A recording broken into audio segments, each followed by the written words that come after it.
Hi, I am Carrie Robinson, and this is my manager leader interview.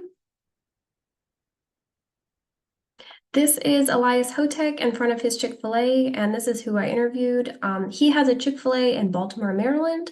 I also listed the Chick-fil-A mission statement and their vision statement. I think it does a pretty good job of encompassing what Chick-fil-A is about. It's not specific to the Maryland location, but it is regarding Chick-fil-A. I asked Elias what steps he took in order to be an owner operator, and he communicated it was a 4-year business degree. It was 14 years with the company, so this was not all in a manager position. Some of this was as a team member and then working his way up the chain. It also took aggressive pursuit of development and growth and a long application process, which consisted of quite a number of interviews with Chick-fil-A corporate and also some requirements such as having a certain amount of money saved and quite a few steps in order to get there. I asked if his mentor was pretty good to be able to have gotten him in this position, and he said that his mentor, Jeremy, definitely did help him in his efforts in order to become a owner-operator, that he was able to give him a lot of direction and also grow as a person. Here is Elias in front of his store helping with the front desk. And I had asked him what roles or responsibilities he had in his role. And some of those are human resources, so just making sure that the company is running correctly. Inventory management is very important, which is just making sure that they have all the supplies that they need in order to be running properly. Profit loss management is essential because it's determining whether or not they are making money in contrast to what they're paying employees, what they are having to spend for food.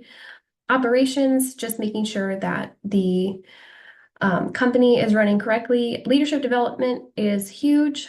Chick-fil-A definitely emphasizes making sure that staff members are growing as people and improving in the workplace.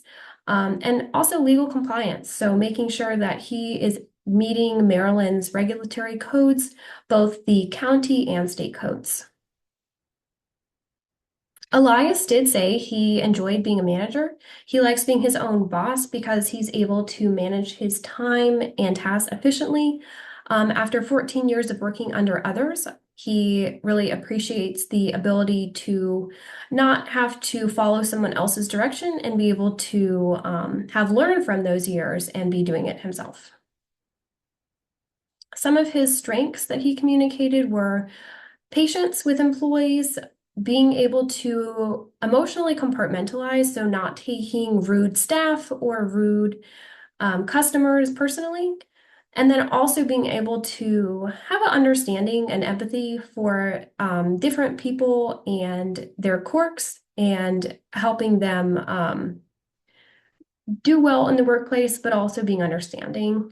He did communicate that some things he could benefit from are being a little bit more authoritarian. So essentially just not always assuming the best of people because sometimes it leads to business losses.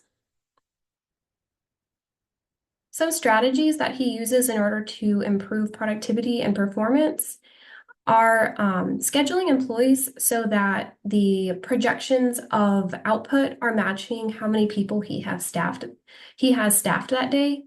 Also, just making sure that you have quite a few employees who are typically motivated. It makes the more unmotivated staff quit, which it might sound harsh, but he said that it really is like the easiest way because then they remove themselves from the situation because they do not like that motivated environment.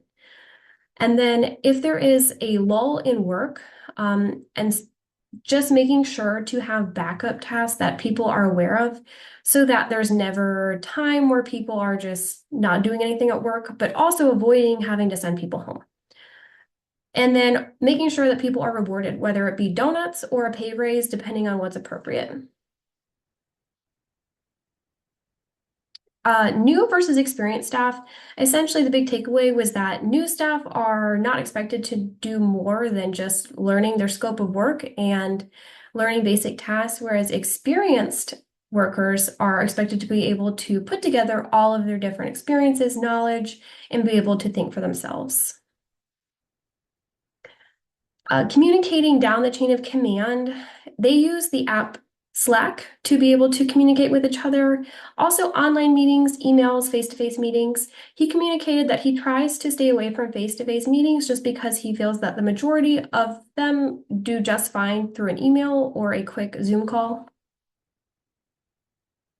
And then his advice to someone who is going to be a manager, is that your company is never going to be better than you are. It's never going to be more organized than you. So essentially, if you want your business or company to improve, you have to take a look at yourself and make sure that you are organized, you are disciplined, you are working hard, and then those things will likely be reflected in your company. If they are not, someone else might be running it, or having more input into the company than you are.